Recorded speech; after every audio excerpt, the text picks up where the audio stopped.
नमस्कार, हाम्रो दर्शन युट्युब च्यानलमा यहाँहरूलाई स्वागत छ। यतिखेर हामीहरूले 2082 सालको राशिफललाई लिएर उपस्थित भइसकेका छौँ र पालो रहेको छ मिथुन राशिको।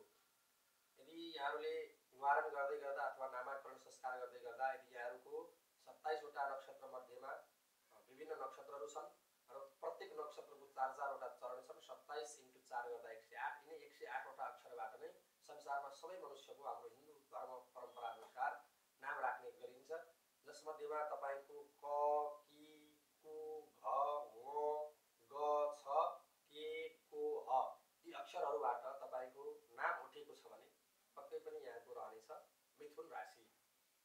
अब मिथुन राशिलाई लिएर यो 2082 साललाई हेर्ने हो भने मिथुन राशि हुनेहरूका लागि यस वर्षको पूर्वार्ध सफल रहे तापनि जन्म राशिमा बृहस्पति भएकाले धन वृद्धि र स्वास्थ्य हानि तथा त्रास उत्पन्न गराउला। विशेष गरी बृहस्पति अलिकति प्रबल रहिरहेको बेलामा तपाईको पेट सम्बन्धित समस्या, नसाहरू सम्बन्धित समस्या, वात सम्बन्धित समस्याहरू आइलाग्न सक्छन् र केही मात्रामा तपाईको छाला सम्बन्धित समस्याहरू पनि देखा पर्न सक्छन्।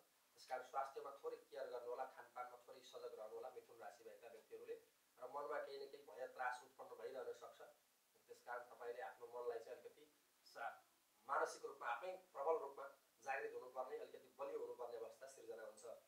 र विरोधीहरू बढ्नाले यानि कि शत्रुहरू बढ्नाले मनमा भय रहिरहनेछ। र कृषि व्यवसाय तथा पशुपक्षी पालनबाट भने केही हदसम्म लाभ लिन सकिने योग रहेको छ। विशेष गरी तपाईले कृषिका क्षेत्रमा लगानी गर्नुभएको छ, लामो समयदेखि उठिराखेको छैन, अथवा कृषि क्षेत्रमा लगानी गर्ने सोच बन्दै हुनुहुन्छ भने यो 2082 साल तपाईको लागि उत्तम हुन सक्छ। योभन्दा अगाडि नै लगानी गर्न सक्नु भएको छ भने पक्कै पनि 82 सालमा तपाईले त्यहाँबाट केही लाभहरू लिनुहुनेछ भने अब लगानी गर्दा पनि केही मात्रामा तपाईलाई लाभ नै प्राप्त हुनेछ। कृषि क्षेत्रहरू विशेष गरी बृहस्पति, राहु, शनि र केतु प्रतिकूल रहेकाले अपव्यय यानि कि तपाईले नगरेका कामहरू पनि तपाईले नै गरेको हो भनेर यानि कि झुटो आरोपहरू लाग्न सक्नेछन्। त्यसपछि केही मात्रामा झै झगडा तथा कलहमा पनि तपाईलाई सामेल गराउन सक्छन्। पाप शक्तिहरू तपाईमा बढ्ने देखिन्छ। झट्ट रिस उठिहाल्ने, अलिकति क्रोधित स्वभावको, अलिकति निर्दयी स्वभावको बनाउन सक्छ। आफूले आफूलाई संयमित राख्नु होला। त्यसैगरी स्त्री र सन्तान सुखमा कमी ल्याउला, यानि कि तपाईको प्रेममा हुनुहुन्छ भने प्रेममा केही मात्रामा झैझमेलाहरू आइलाग्न सक्छन् अथवा ब्रेकअप हुन सक्ने सम्भावना रहन्छ भने घरमै पनि पति पत्नी बीच मनमुटावहरू रहिरहन सक्छन्। सन्तानका पक्षमा पनि केही मनमुटावहरू हुन सक्छन्। थोरै संयमता अपनाउनु होला। आफन्तहरूसँग वैरभाव तथा द्वेष हुने हुँदा केही मात्रामा मन विचलन हुन सक्नेछ। संयमित रहनुपर्ने अवस्था देखिएको छ। बृहस्पति, राहु, शनि र केतुको मृत्युञ्जय आदि जप, शान्ति, भगवान सत्यनारायणको पूजा, भैरवको आराधना, देवी र शिवको पूजा गर्दा शुभ फलहरू मिल्नेछन्। यदि साँच्चै नै कष्टमा हुनुहुन्छ, केही सोचेका कामहरू बनिरहेका छैनन्, बारबार झैझमेलामा फसिराख्नु भएको छ भने शान्तिको उपायहरू गर्नुहोला। त्यसपछि यात्राबाट सफलताको योग रहेको देखिन्छ। यानि कि तपाईँ कतै लामो यात्रा गर्ने सोचमा हुनुहुन्छ अथवा वैदेशिक यात्राका सोचमा हुनुहुन्छ भने पक्कै पनि तपाईलाई सफलताहरू प्राप्त हुनेछन्। त्यसैगरी वर्षको उत्तरार्धतिर भने कृषि तथा व्यवसायबाट मध्यम फलहरू प्राप्त हुनेछन्। स्वस्थान भन्दा पनि केही समयका लागि जन्मस्थान अथवा बसिरहेका स्थानबाट अलिकति टाढा जानुपर्ने अथवा टाढा जाँदा अलिकति केही लाभ लिन सक्ने यो वर्ष रहेको छ भने आर्थिक दृष्टिले यहाँहरूको वैशाख महिना, भदौ महिना, मङ्सिर महिना र चैत्र महिना शुभ रहेका छन् र अन्य महिनाहरू विशेष गरी मिथुन राशिका लागि सामान्य रहेका छन्। तपाईको लामो समयदेखि अधुरा रहेका कामहरू बन्न सक्नेछन्। लगभग वर्षको उत्तरार्धतिर अकस्मात धनहरू लाभ हुनेछन् भने परिवारमा माङ्गलिक कार्यहरू हुनेछ। विशेष गरी तपाईका घरमा कसैको विवाह गर्ने बेला भएको छ भने परिवारमा कसैको विवाह हुन सक्नेछ अथवा कुनै धार्मिक ठुलै यज्ञानुष्ठानहरू पनि हुन सक्नेछन्। मिथुन राशि हुनेहरूका लागि भने आर्थिक दृष्टिले विभिन्न महिना मैले बताइदिइसकेँ अत्यन्तै शुभ रहेका छन्। र सरसर्ती हेर्ने हो भने मिथुन राशिका लागि वैशाख महिनामा अप्रत्याशित धनहरू लाभ हुनेछन् भने केही नसोचेका अधुरा रहेका कामहरू अटोमेटिक रूपमा सुसम्पन्न हुनेछन्। वैशाख महिना राम्रो देखिन्छ। जेठ महिनामा आफन्तहरूमा धन जाने र नफर्कने सम्भावना प्रबल रहन्छ। त्यसकारण जेठ महिनामा कहीँ कतै पनि लगानी गर्दै हुनुहुन्छ, कसैलाई ऋण दिँदै हुनुहुन्छ, सापटी दिँदै हुनुहुन्छ भने तपाईँ सजग रहनुपर्ने अवस्था छ मिथुन राशि भएका व्यक्तिहरूले।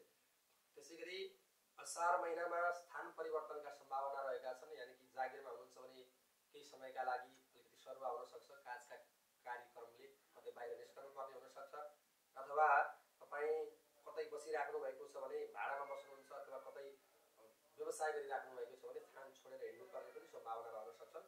असार महिना। श्रावण महिनामा पेशागत समस्याहरू भइरहनेछन्। विवाद बारबार बढिरहनेछ। भाद्रमा आकस्मिक धनहरू लाभ हुनेछन्। असोज महिनामा मान हानि र रोग वृद्धि हुनेछ। असोज महिनामा विशेष गरी खानपानमा र यात्रा गर्दै हुनुहुन्छ भने जोगिनु होला। कार्तिक महिनामा धनलाभ हुनेछन्, यानि कि सोचेका कामहरू सुसम्पन्न हुनेछन्।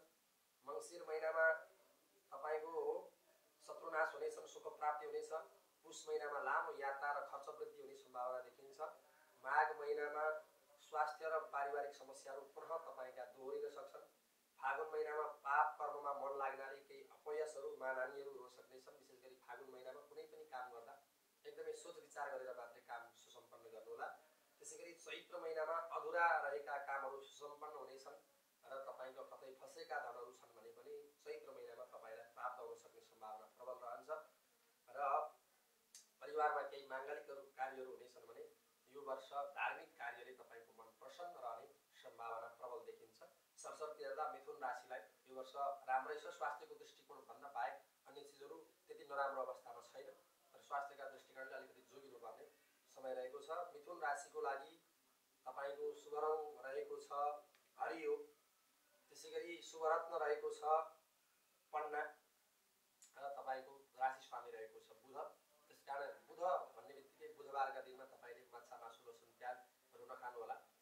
यो गर्दा तपाईँलाई अवश्य पनि सफलताहरू प्राप्त हुनेछन् र विशेष गरी भगवान् नारायणको आराधना गर्दा पनि सफलताहरू प्राप्त हुनेछन्।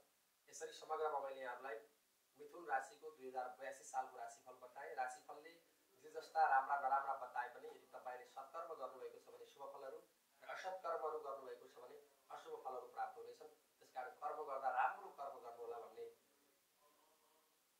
आशय व्यक्त गर्दै यो 2082 सालको मिथुन राशिको